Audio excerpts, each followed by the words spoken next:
This is a Seawhite concertina book, which you can see I'd already made some marks in and done some preparatory work. There's some pencil lines, some gesso splodges, a little bit of collage.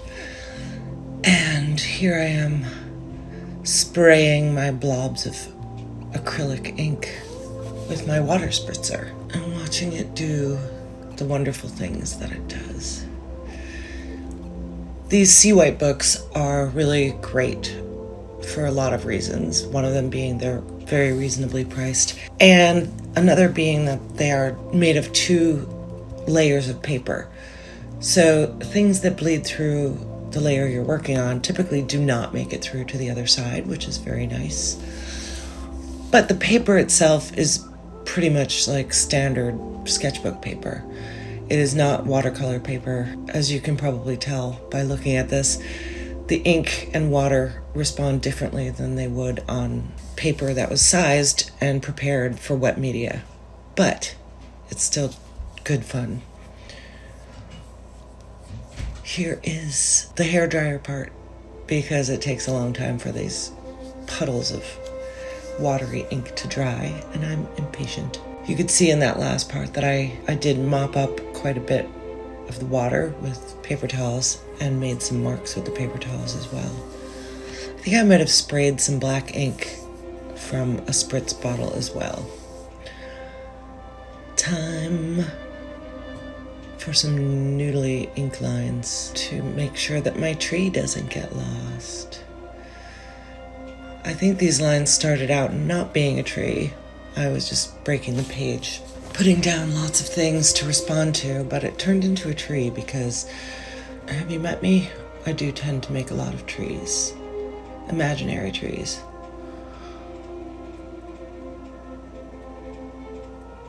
This one looks like quite an old tree with heavy, heavy bark. That's a Micron pen that I'm working with. Probably a 0.5 or something along those lines.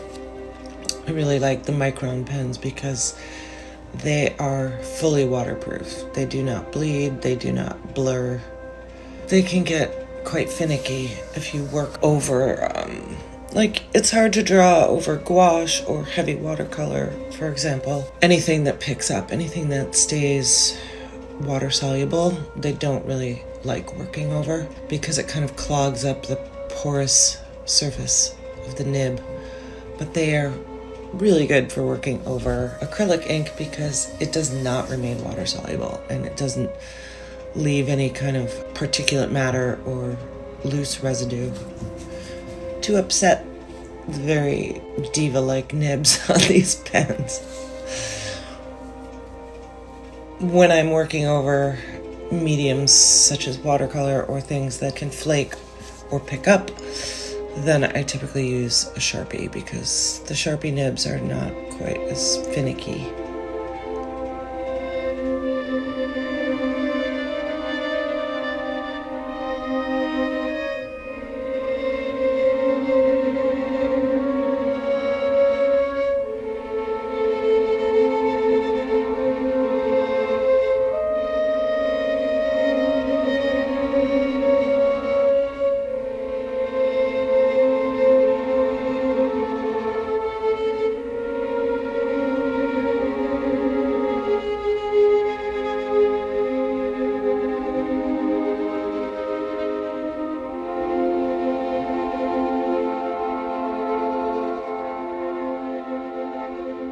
Putting some lines in these washes to give a sense of land, to give a sense of earth.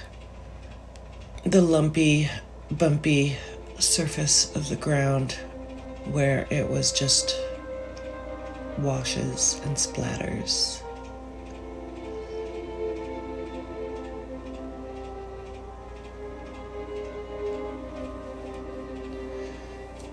As you can tell, this is playing at a high speed, so all of this took much longer than it seems here. This is the kind of work that I find really meditative and enjoyable.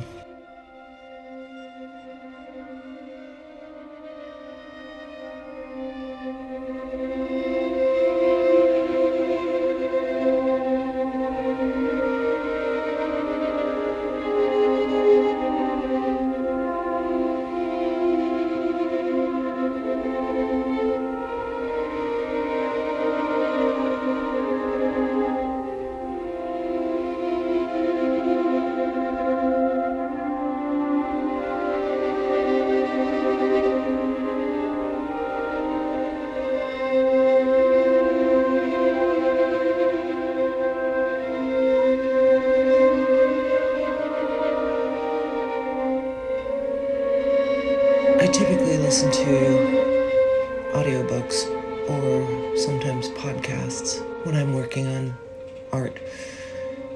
And I find it really helpful because it takes the sort of thinky part of my brain out of the equation. It sort of distracts it just enough that I don't overwork things as much as I might have otherwise. As you can see here, I am writing something down. This was in the book, Your Brain on Art. And it says, cells that fire together, wire together. It's a book that kind of talks about the neurological effects of art, both making art and experiencing art. I recommend it. Here we are getting back to the marks that I made with the paper towel after blotting some of the ink puddles that I made at the beginning. I really love the texture that the paper towels with the ink on it made. It was like not super wet, but it still had a lot of ink on it and just enough water to give a kind of dry brush effect. But that is more effective than any of the brushes that I have would have done. Probably because I tend to take good care of my brushes and they don't end up getting ruined to the point that they can make these kind of marks. I do save any brushes that I have that do get ruined for these kind of effects, but I tend to forget about them. Anyway, if paper towel can do that, then why not?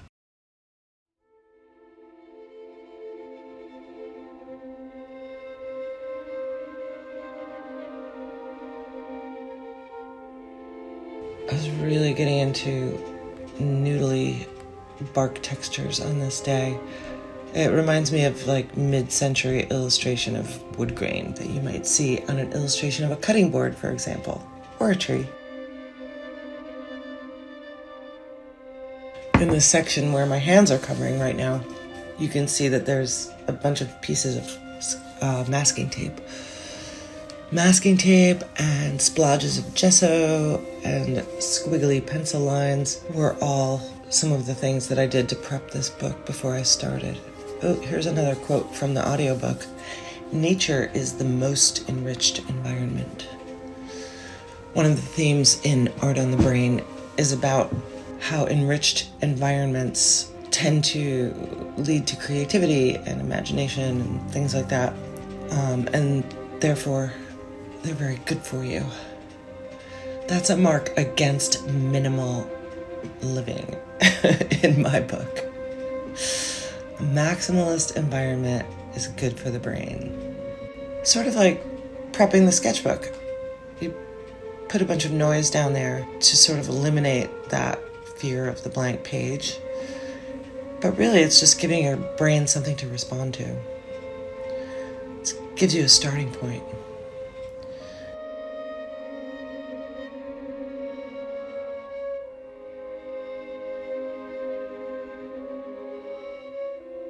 Here I am putting in some light gray washes with a big fat watercolor brush. It's a very soft brush, modeled after the Chinese calligraphy brushes. It makes very nice marks and it holds a lot of water or ink or watercolor.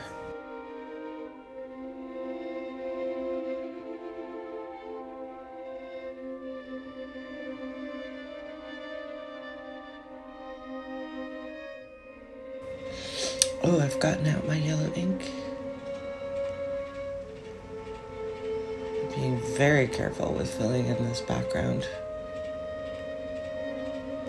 With an acrylic brush, a bright. Brights are typically used for shading, but they're very good for getting around edges and things too, as long as you have one that holds its shape. That's where taking good care of your brushes comes in. For example, never ever put your brush face down in your bucket of water for any period of time. It's fine for a couple minutes, but I never do it because soaking in the water ruins the bristles. It makes them sort of fray out and get broken ends, and then it won't retain its shape.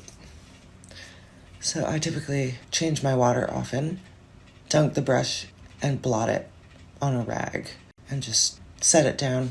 You can see my brushes are sitting right there on the surface of the table. They are not sitting in a bucket of water. I think most artists don't listen to that. They probably buy new brushes every year. I have brushes that are 10 years old, or more than 10 years old. But that's part of my graphic design sensibility.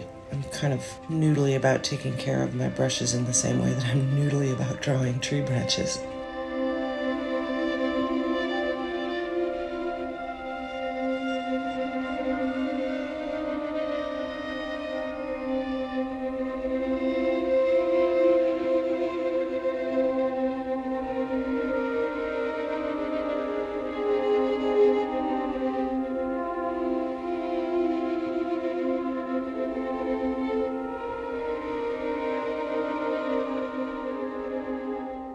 The white Posca marker has come out. Here come the fireflies. Glints on the terrain. Maybe they're glints on dewdrops or raindrops. Maybe it has recently rained. Certainly looks like it might have done, except for the yellow.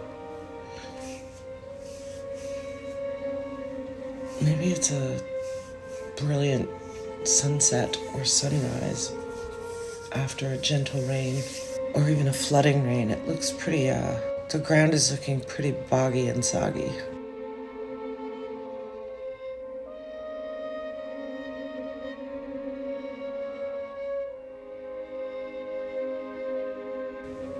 The yellow comes out looking so acid and sickly on the video camera. It's much more like a cadmium yellow in reality, not this cold lemon yellow.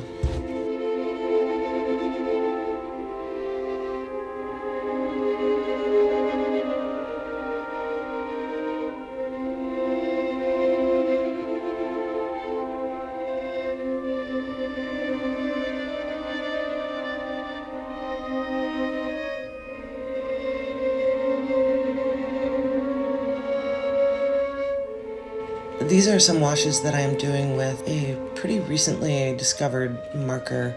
Sharpie makes brush markers. They're similar to Posca in that they are like a water-based acrylic ink in them, but they have a nice soft brush tip, and before they dry, same with Posca markers, they remain water soluble, so you can hit them with a wet brush and get some nice washes that way. It's good for when you're on the go or traveling. You can just bring one of those water brushes that you can fill with water. And then you don't need to bring a pot of ink with you. There it is.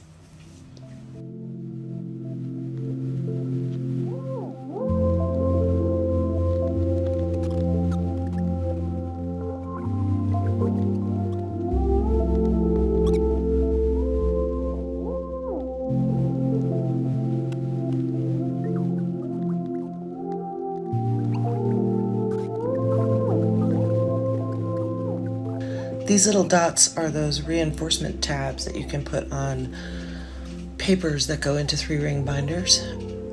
And I learned about using these from a Karen Stamper class.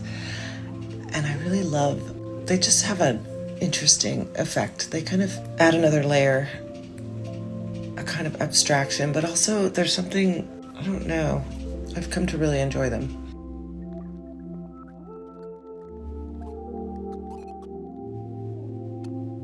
I'm also adding some more of those stripes that I had on the page at the beginning. These are just, it's kind of ways of incorporating collage into the work so that it's not just sitting on top. For example, that top piece of stripes, by covering it with the yellow ink. This is some kind of striped tissue paper, so it also becomes semi-transparent if I put it on using acrylic medium. I typically use a glue stick for collage because it's just neater and it doesn't put a gloss or a shine on the page. But I do like the effect of using the medium, how it renders certain things transparent. You can see more notes from my audiobook down there. the aesthetic triad, the sensory motor system, the reward system, and meaning making. Very interesting. Now this all feels much more integrated, and it's going from a kind of quite abstract notion on the left into a very much not abstract landscape. We're walking through the woods. I hope that you have enjoyed this process video, despite my meandering and digressions. And if you have any questions about any of the materials or techniques, hit me up in the comments. Thanks for watching.